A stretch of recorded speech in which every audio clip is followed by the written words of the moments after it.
அன்பான நேயர்களே, காலை வணக்கம். குரு பிரம்மா குரு விஷ்ணு குரு தேவோ மகேஸ்வரः சாட்சாத் பரபிரம்மா தஸ்மை ஸ்ரீ குரவே நமः. கல்லாரில் புடையமர்ந்து நான்மறை 6 அங்க முதல் கற்ற கேள்வி வல்லார்கள் நால்வருக்கும் வாக்கிருந்த பூரணமாய் மறைக்கு அப்பாலாய் எல்லாமாய் அல்லதுமாய் இருந்ததனை இருந்தபடி இருந்து காட்டி சொல்லாமல் சொன்னவனை நினையாமல் நினைந்து பவர் தொடக்க வெல்வா. அன்பு சார்ந்த நேயர்களே, காலை வணக்கம். இன்று சித்திரை மாதம் 28ஆம் நாள் ஞாயிற்றுக்கிழமை, சதுர்த்தசி திதி, இரவு 8:47 வரை இருக்குது. பின்னாடி பௌர்ணமி, சுவாதி நட்சத்திரம் ஃபுல்லாக இருக்குது. சித்த யோகம். ஞாயிற்றுக்கிழமைக்கு ராகு காலம் 4:30 முதல் 6 வரை, யமகண்டம் 12 முதல் 1:30 வரை, குளிகன் 3 முதல் 4:30, சூலம் மேற்கு, பரிகாரம் வெள்ளம். அன்பான நேயர்களை, இன்று கிரகங்களாக எப்படி இருக்கிறது என்று பார்ப்போம். இந்த சூரியன் மேஷத்தில் உச்சம் பெற்றிருக்காரு, புதனோட சேர்ந்துருக்காரு, குரு 2ல் இருக்காரு. இன்றைக்கு 1:19 அவர் அந்த ரிஷபத்திலிருந்து மிதுனத்துக்கு வர போகிறாரு. அது சில பேர்களுக்கு நல்ல பலன்களை தரும், சில பேருக்கு சிரமமான பலனை தரும். அடுத்து கடகத்தில் செவ்வாய் இருக்காரு, சிம்மத்தில் கேது இருக்காரு, சந்திரன் துலாத்துக்கு வந்துட்டாரு, சனி ராகு கும்பத்தில் இருக்குது, சுக்கிரன் மீனத்தில் உச்சம் பெற்றிருக்காரு. இதில் 2 கிரகம் உச்சம் பெற்றிருக்கு, 1 கிரகம் ஆட்சி பெற்றிருக்கு. இது ஒரு நல்ல அமைப்பு இந்த நிலவரம். அன்பான மேஷராசி என்பவர்களை, இன்று உங்களுக்கு குரு பகவான் இன்றைக்கு 1:19 உங்கள் 2ஆம் இடத்துலேருந்து 3ஆம் இடத்துக்கு வந்துடுறாரு. அந்த 3ஆம் இடம் அவ்வளவு ஒரு நன்மை இல்லை, அதனால் பார்த்து கவனமாக நடந்து விட்டுருங்க. ஆனால் 3ஆம் இடத்துக்கு வந்தாலும் அவர் 9ஆம் இடத்தை பார்க்குறாரு, அது ஒரு சிறப்பு. உங்களுக்கு சனி பகவானும் ராகு பகவானும் நல்ல 11ஆம் இடத்துல இருக்காங்க, அது ஒரு நல்ல நிறைவு. அதனால் உங்களுக்கு மேஷராசி என்பவர்களுக்கு 3ஆம் இடத்துக்கு குரு வந்தாலும் குருடைய பார்வை சிறப்பாக இருக்குது. அதனால் பயப்பட வேண்டாம், நல்லதே தரும், நல்லதே நடக்கும். கவனமாக நடந்து கொள்ளுங்கள். அதாவது அவசரப்படாமல் பொறுமையாக காரியத்தை செய்யுங்க, நன்மையாகவே முடியும். அன்பான ரிஷபராசி என்பதில் உங்களுக்கு அருமையான நாள், நல்ல நாள். இந்த குரு பயிற்சி ஆகிறது மதியம் 1:19 குரு பயிற்சி. இதுவரை இருந்த சிரமங்கள்லாம் விலகி 2 ஆண்டுகளாக உங்களை போட்டு சிரமப்படுத்திக்கிட்டு இருந்தாங்க. அந்த குருபான் இப்போ விலகி 3ஆம் இடத்துக்கு 2ஆம் இடத்துக்கு குடும்ப சார்ந்துக்கு வந்துட்டாங்க. சனி ராகு 10ஆம் இடத்துக்கு வந்திருக்காரு. அதனால் தொழில் சாணம்லாம் நல்ல நிறைவாக இருக்கும். அன்பான ரிஷபராசி என்பதில் உங்களுக்கு நல்ல நாள், நல்லதே நடக்கும், நல்ல காரியங்கள்லாம் நடைபெறும். பார்த்து கவனமாக செய்யுங்க. ரிஷபராசி என்பவர்களுக்கு நல்ல யோகமான நாள் இந்த ஓராண்டு. மிதுன ராசி என்பதில் உங்களுக்கு குரு பகவான் இப்போ சற்று நேரத்தில் அந்த உங்கள் ராசிக்கு வர போகிறாரு. ஜென்மராசி என்று பெயர். ஜென்மராசிக்கு குரு வந்தார்னா இடம் மாற்றத்தை கொடுப்பார், பிரச்சனையை கொடுப்பார். வெளிநாட்டுக்கு போகலாம், வெளிநாட்டிலேருந்து இங்கே வரலாம், பதவி மாறலாம், வீடு மாறலாம், இப்படி எத்தனையோ இட மாற்றங்கள் இருக்கிறது. அதனால் பார்த்து கவனமாக நடந்து கொள்ளுங்கள். பிரச்சனைக்கு ஆளாயிடாதீங்க, நல்லதே நடக்கும். ஜாக்கிரதையாக நடந்து கொள்ளுங்கள். மற்ற கிரகங்கள்லாம் உங்களுக்கு பலமாக இல்லை. சுக்கிரன் 10ல் உச்சம் பெற்றிருக்கிறது ஒரு வகையில் நல்லது, தொழில் சாணத்துக்கு நல்லது. அன்பான கடகராசி என்பதில் உங்களுக்கு குருபான் 12ஆம் இடத்துக்கு வர்றாரு. இந்த 12ஆம் இடம் என்பது விரயமான நேரம், அதாவது தேவையில்லாத விரயங்களை ஏற்படுத்தும். அதனால் நல்ல விரயமாக பண்ணுவோம். இடம் வாங்குங்க, வீடு கட்டுங்க, திருமணம் செய்யுங்க. இதுக்கெல்லாம் வாய்ப்பு இல்லை அப்படின்னா பொறுமையாக அமைதியாக நிதானமாக இருங்க. வியாழக்கிழமை தோறும் தட்சிணாமூர்த்தி வழிபாடு பண்ணுங்க. தட்சிணாமூர்த்தியுடைய மூல மந்திரத்தெல்லாம் பாராயணம் பண்ணுங்க, நிச்சயமாக நல்லது நடக்கும். அன்பான சிம்மராசி என்பவர்களை உங்களுக்கு குருபான் 11ஆம் இடத்துக்கு வந்துட்டாரு. 10ஆம் இடத்துக்கு இருந்தார் 1 வருஷம் ஃபுல்லாக. அதனால் உங்களுக்கு 11ஆம் இடத்துக்கு வர்றாரு. அவர் நல்ல பலனை தருவார். அதனால் 11ஆம் இடம் லாபஸ்தானம், நன்மையில் உண்டு, நல்லது நடக்கும். குழப்பம் இல்லாமல் எல்லாத்தையும் செய்யுங்க. ஏன்னா அவர் ராசியில் 1.5 வருஷத்துக்கு கேது பாண்டிருப்பார். அவர் எதையும் செய்விட மாட்டார், குழப்பி விடுவார். அதனால் பார்த்து நிதானமாக பொறுமையாக நல்லதே செய்யுங்க, நல்ல காரியங்களாக நடக்கும். அன்பான கன்னி ராசி என்பவர்களை உங்களுக்கு குருபான் 10ஆம் இடத்துக்கு வர்றாரு, வந்துகிட்டே இருக்காரு. ஆனால் 10ஆம் இடம் என்பது அவ்வளவு நல்ல இடமில்ல குருவுக்கு. இதை சில பேர் மிகைப்படுத்தி சொல்கிறாங்க. அது எனக்கு என்னமோ அந்த மாதிரி தெரியலை. அது அவங்களுடைய கருத்தாக இருக்கலாம், அது நான் மறுக்கலை. அதனால் அது அது அவங்களுடைய சொந்த கருத்து. இது அனுபவ ரீதியாக நம்ம பார்த்துட்டு யார் சொல்கிறது நல்லா இருக்குது, எந்த மருத்துவம் செஞ்ச வைத்தியம் நமக்கு ரெண்டாவது இருக்கிறது அந்த நோய் தீர்ந்ததுக்கப்புறம் தான் நமக்கு அதை கண்டுபிடிக்க முடியும். அதனால் 10ஆம் இடத்துல இருக்கிற போது நமக்கு குரு பகவானுக்கு 10ஆம் இடம் நல்ல இடம் இல்லை. அதனால் நிச்சயமாக அவர் நன்மை செய்ய மாட்டார். அவர் கெட்ட பேர் ஏற்படுற மாதிரி நிலைமையெல்லாம் உண்டு பண்ணுவார். ஓராண்டு ஜாக்கிரதையாக நடந்து கொள்ளுங்கள். மேலதிகாரிகள் பொறுமையாக இருங்கோ. தொழில் பண்ணிங்கன்னா மக்கள்கிட்ட பொறுமையாக வியாபாரத்தை பண்ணுங்க. நிதானம் பொறுமை ரொம்ப தேவை. பார்த்து ஜாக்கிரதை நடந்து கொள்ளுங்கள். நீங்கள் வியாழக்கிழமை தோறும் தட்சாமூர்த்தி வழிபாடு பண்ணுங்க. இன்றைக்கு குரு பயிற்சி மத்தியானம் 1:19 குரு பயிற்சி ஆகிறாரு. பயிற்சி ஆனதுக்கப்புறம் அந்த குரு பகவானுக்கு ஒரு சிறப்பான ஏதாவது பூஜை இந்த பயிற்சியெல்லாம் நடக்கும். அதெல்லாம் கலந்து கொள்ளுங்கள், நல்லதே நடக்கும். அன்பான நேயர்களை, துளாராசி என்பவர்களுக்கு அருமையான நாள். உங்களுக்கு குரு பகவான் 9ஆம் இடத்துக்கு வந்துட்டார். 8ஆம் இடத்துல இருந்துட்டு ஒரு வருஷம் பூரா உங்களுக்கு எந்த காரியத்தையும் செய்ய விடாமல் தடைப்படுத்திக்கிட்டு இருந்தார். இப்போ 9ஆம் இடத்துக்கு வந்துட்டார். நல்ல இடம், நல்லதெல்லாம் நடக்கும்.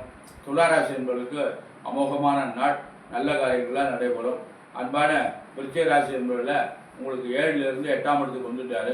8ஆம் குரு எதையுமே செய்ய விட மாட்டார். தயவு செஞ்சு ஒரு வருஷத்துக்கு எதையுமே பண்ணாதீங்க, முதலீடு செய்யாதீங்க. விரிவு, அதாவது பண்ணிக்கிட்டு இருக்க தொழிலை விரிவுபடுத்துங்க. வேறு இடத்துல புதுசாக போய் இன்னொரு தொழிலை ஆரம்பிக்காதீங்க. ஓராண்டு கொஞ்சம் பொறுமையாக இருங்க. பணத்தை விரயமாக்கிறாதீங்க. பார்த்து காரியங்களை எதுக்கும் முன்பணம் கொடுக்காதீங்க. அதனால் இன்றிலிருந்து உங்களுக்கு குரு பகவான் 8ஆம் இடத்துக்கு வந்துடுறாரு. அதனால் ஒவ்வொரு ஆண்டு கவனமாக இருக்கும். முன்னாடி ஏதாவது ஏற்பாடு பண்ணிங்கன்னா அதை செய்யுங்க, பரவாயில்ல. இனிமேல் புதுசாக எதையும் பண்ணாதீங்க. அன்பான தனுசு ராசி என்பதை உங்களுக்கு நல்ல நேரம். உங்களுக்கு 2 வகையில் நல்ல நேரம். சனி ராகு 3ல் இருக்கார். குரு பகவான் 7ஆம் இடத்துக்கு வந்துட்டார். 7ஆம் இடம் களத்திர சாலம்னு பேர். திருமணம் ஆகாதவங்களுக்கு திருமணம் நடைபெறும். குழந்தை இல்லாதவங்களுக்கு குழந்தை ஏற்படும். தொழில் துவங்கலாம், வெளிநாட்டுக்கு போகலாம், வேலைக்கு முயற்சி பண்ணலாம். ஆக மொத்தத்தில் உங்களுக்கு என்னென்ன நன்மைகள் தேவையோ அந்த நன்மைகள்லாம் இப்பொழுது நடைபெறும். அன்பான நேயர்களை, அதில் இவ்வளோ பெரிய லாபம் வந்துடும், இதில் இவ்வளோ பெரிய லாபம் வந்துடும் அப்படிலாம் சொல்கிறாங்க. அதெல்லாம் ஏற்புடையதில்லை. நம்ம அவங்கவுங்களுக்கு என்ன தேவையோ, நம்ம என்ன முயற்சி பண்ணுறோமோ அது நமக்கு நடைபெறும். எல்லாத்தையும் எல்லாரும் பண்ண முடியாது. அவங்கவுங்க சக்திக்கு அவங்க தகுதிக்கு தக்கபடி ஒன்று பண்ணுவோம், அது நமக்கு வெற்றி அடையும். சின்னதோ பெருசோ தகுதிக்கு தக்கபடி நம்ம செய்கின்ற காரியங்கள் நமக்கு வெற்றி அடையணும். அதுக்கு நல்ல நேரம். மகர ராசி என்பதில் உங்களுக்கு 7டைய காலம் இருக்கிறது. அதனால் பார்த்து கவனமாக நடந்துருக்கோம். குரு பகவான் நல்ல இடத்துல 6ஆம் இடத்துல வந்திருக்காரு. 6ஆம் இடம் ரணம் சத்ரு. ரணம்னா நோய், சத்ருனா பகைவன், எதிர்ப்பையும் நோயையும் கொடுக்கக்கூடிய இடம். அதனால் பார்த்து கவனமாக நடந்துக்கணும். ஆரோக்கியத்தில் ரொம்ப ஜாக்கிரதையாக இருக்கும். ஒரு வருஷத்துக்கு பார்த்து வீட்டில் யாராவது உங்களுக்கோ உங்களை சார்ந்தவர்களுக்கு யாருக்காக முடியலைன்னா உடனே பார்த்துக்கணும். இது தாமதப்படுத்தாதீங்க, நல்லது நடக்கும். கவனமாக நடந்துங்க. வியாழக்கிழமை தோறும் தட்சிணாமூர்த்திக்கு அர்ச்சனை பண்ணிடுவாங்க. எதிர்ப்பு நடக்கிற மாதிரி யார்கிட்டையும் எந்த பிரச்சனையும் போய் மாட்டிருக்கிறாதீங்க. அன்பான கும்பராசி என்பதில் உங்களுக்கு அருமையான நாள். உங்களுக்கு 7 சரி இருக்கிறது. இருந்தாலும் குரு 5ஆம் இடத்துக்கு வந்துட்டார். நல்லது. ஜென்மச்சனி, ஜென்மத்தில் ராகு. பார்த்து நிதானமாக பொறுமையாக நகட்டுங்க. சோம்பேறித்தனம் இல்லாமல் காரியத்தை உடனே செஞ்சு முடியுங்க. குருபானுடைய அனுகிரகம் உங்களுக்கு நிறைவாக இருக்கிறது. அன்பான மீனராசி என்பதில் உங்களுக்கு 7டைய தாக்கம் ஆரம்பிச்சிருக்கிறது. 12ல் ராகு வேறு இருக்காங்க. இவங்க 2 பேரும் உங்களுக்கு நன்மை இல்லை. குருவன் 4ஆம் இடத்துக்கு வந்திருக்காரு. அவரும் நல்லது செய்ய மாட்டார். நிச்சயமாக 4ஆம் இடம் குருவுக்கு நல்ல இடம் இல்லை. ஆனால் அவருடைய பார்வை அமோகமாக இருக்குது. 10ஆம் இடத்தை பார்க்குறாரு. 10ஆம் இடத்தை பார்க்குற போது உங்களுக்கு தொழில் ஸ்தானம் நன்றாக இருக்கும், வருமானம் நன்றாக வரும், செலவு அதிகமாகும். பார்த்து ஜாக்கிரதையாக நிஜமாக நடந்து கொள்ளுங்கள். அன்பான மகர ராசி, கும்பராசி, மீனராசி என்பதில் 7டைய தாக்கம் இருக்கிறது. அதனால் நீங்கள் சனிக்கிழமை தோறும் சனீஸ்வரனுக்கு அர்ச்சனை பண்ணுங்க, எள்ளு விளக்கு போடுங்க, காக்காய்க்கு அன்னம் வச்சுட்டு சாப்பிடுங்க. இதெல்லாம் ஒரு நல்ல பரிகாரம். கோளறுதலை பற்றிய பரிகாரம் பண்ணுங்க. அன்பான நேயர்களை, இன்று மதியம் 1:19 குரு பயிற்சி. அவர் ரிஷபராசியிலேருந்து மிதுன ராசிக்கு போகிறாரு. அதனால் இன்று இந்த ஒரு 5 ராசிக்காரங்களுக்கு நல்ல பலனை தரும். ரிஷபராசி, சிம்மராசி, துளாராசி, தனுசு ராசி, கும்பராசி என்பவர்களுக்கெல்லாம் நல்ல பலனை தரும். மேஷராசி, மிதுன ராசி, கடகராசி, கன்னிராசி, விருச்சிக ராசி, மகர ராசி, மீன ராசிக்கெல்லாம் நல்ல பலன் தருது. 7 ராசிக்கு நல்ல பலன் தராது. அதனால் இந்த 7 ராசிக்காரங்களும் கொஞ்சம் ஒரு வருஷத்துக்கு விடாமல் தட்சிணாமூர்த்தி வழிபாடு பண்ணுங்க, நல்லதே நடக்கும். பயப்படாதீங்க. அந்த குருவனுடைய பார்வை நம்ம மேலே பட்டுதுன்னா அது பெரிய சிறப்பு. குருவனுடைய பார்வைக்கு ஒரு பெரிய மகத்துவம் இருக்கிறது. குரு பார்த்தால் கோடி தோஷ நிவர்த்தி அப்படின்னு.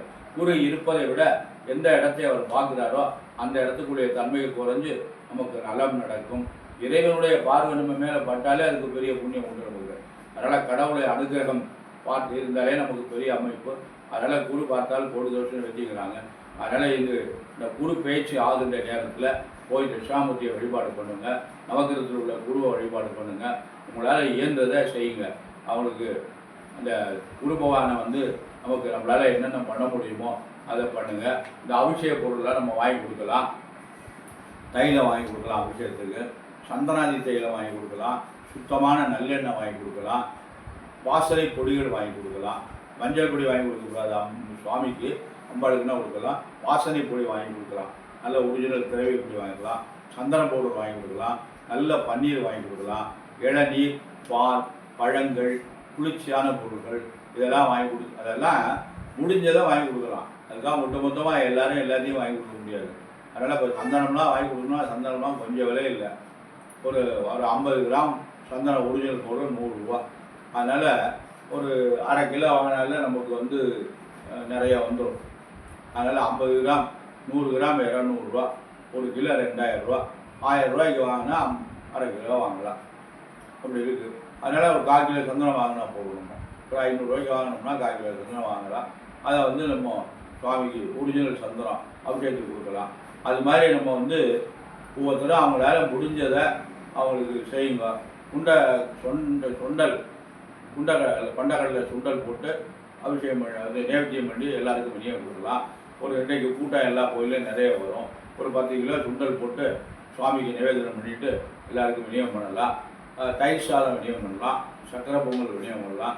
இந்த மாதிரி நம்மளால் அவங்களால இயன்றதை செய்து இந்த தரிசனம் பண்ணி அந்த குருபெருமானுடைய அருள் பெற்று நலமுடன் வாழணும். எல்லாரும் சிறப்பாக இருக்கணும், நல்லதே நடக்கணும். இறை வழிபாடு தான் நமக்கு ரொம்ப நல்லது. சிவாயன சிந்திப்பார்க்கு அபாயம் ஒரு நாளும் இல்லை.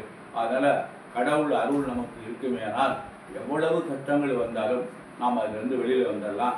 இது அனுபவிச்சா தான் இதெல்லாம் தெரியும். அதனால் அந்த அனுபவபூர்வமாக நான் சொல்கிறேன். அந்த இறைவனுடைய அனுகிரகம் நம்முடைய மேலே இருக்கிற போது நமக்கு கண்டிப்பாக எவ்வளவு சிரமங்கள் வந்தாலும் எவ்வளவு கஷ்டங்கள் வருவதும் அந்த கஷ்டத்திலிருந்து நம்ம வெளியில் வந்துடுவோம். எல்லாரும் நலம் பெற்று பல்லாண்டு வாழணும். குழந்தைகள்லாம் நன்றாக படிக்கணும். திருமணம் ஆகாத பெண்களுக்கெல்லாம் திருமணம் நடக்கணும், ஆண்களுக்கு திருமணம் நடக்கணும். நிறைய 35 வயசு வரையெல்லாம் பையங்க கல்யாணம் பண்ணாமல் இருக்காங்க. மனசுக்கு ரொம்ப வருத்தமாக இருக்குது. அந்த காலத்தில் 20 வயசுக்கெல்லாம் கல்யாணம் ஆகிடும், 22 வயசுலாம் குழந்தை பிறந்துடும். இப்போ 35 வயசு வரையும் பொண்ணு கிடைக்காமல் ரொம்ப கஷ்டப்படுறாங்க. சில பெண்களும் திருமணம் ஆகாமல் ரொம்ப சிரமப்படுறாங்க. நல்ல வரனாக கிடைக்கல. இதுக்கெல்லாம் காரணம் அவங்க ஜாதகத்தில் உள்ள கிரகங்களுடைய அமைப்பு தான். அதனால் இதுக்கெல்லாம் நம்ம என்ன பண்ணணும், கொஞ்சம் அந்த சில விரதங்கள்லாம் இருக்குது. அந்த விரதங்கள் எல்லாம் நம்ம அனுசரித்து வந்தோம்னா நிச்சயமாக இந்த சிரமங்கள்லாம் வைக்க. ஆனால் அதை யாருமே செய்யறதில்லை. அதாவது நம்ம போய் பரிகாரம் இருக்குது, நாகதோஷம் இருக்குது, அந்த தோஷம் இருக்குது, களத்தர தோஷம் இருக்குது, இப்படிலாம் சொல்கிறாங்க. 7 சனி செவ்வாய் இருந்தால் களத்தர தோஷங்கிறாங்க. களத்தர தோஷம்னா என்னென்னே உங்களுக்கு தெரியாமல் களத்தர தோஷம் போய் பரிகாரத்தை பண்ணுங்கன்னு சொல்கிறாங்க. இதெல்லாம் அதை கேட்டுட்டு மக்கள் ரொம்ப தவறு பண்ணுறாங்க. அதனால் அன்பான நேர்களை நமக்கு இறைவனுடைய அனுகிரகம், குருவுடைய பவர் வந்துட்டாலே நமக்கு குருவுடைய நேரம். குரு இப்போ 5ஆம் இடத்துக்கு வந்துட்டாருன்னா மாலம் போண்டு, 7ஆம் இடத்துக்கு வந்துட்டாருன்னா மாலம் போண்டுலாம் சொல்கிறோம். திருமணத்துக்குரிய காலம் வந்தாச்சு அப்படின்னு சொல்கிறோம்.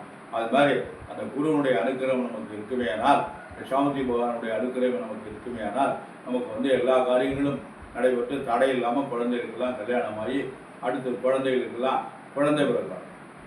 அவங்களுக்கு குழந்தை பிறந்து அவங்க சந்தோஷமாக வாழணும். எல்லா மக்களும் நிறைவாக சந்தோஷமாக வாழ வேண்டும். எல்லாம் வல்ல எம்பெருமான் எல்லோரும் நலம் பெற வாழ்வதற்கு அவர் அருள் செய்ய வேண்டும். எல்லோரும் நலமுடன் வாழ எல்லாம் வல்ல எம்பெருமான் சர்வேஸ்வரனையும் வள்ளல் பெருமான் மணாலயம் இன்று நம்ம குரு பேச்சினால எம்பெருமான் குரு பெருமான் தட்சிணாமூர்த்தி பகவானையும், தட்சிணாமூர்த்தி யாரும் இல்லை சிவபெருமான் தான், அந்த தட்சிணாமூர்த்தி பகவானையும் பிரார்த்தனை செய்து நிறைவு செய்கிற. நன்றி, வணக்கம்.